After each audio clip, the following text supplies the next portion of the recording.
Central America, the marvelous natural bridge that connects North and South America, which together with the Dominican Republic emerged from the seas millions of years ago to change the world.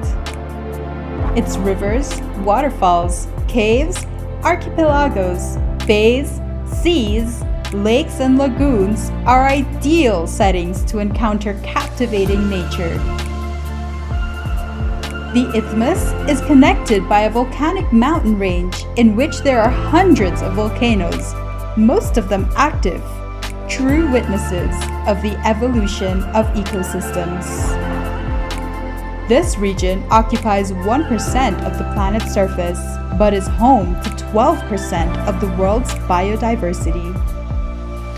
It is the second largest bird-watching area in the Western Hemisphere and is part of the second largest coral reef in the world.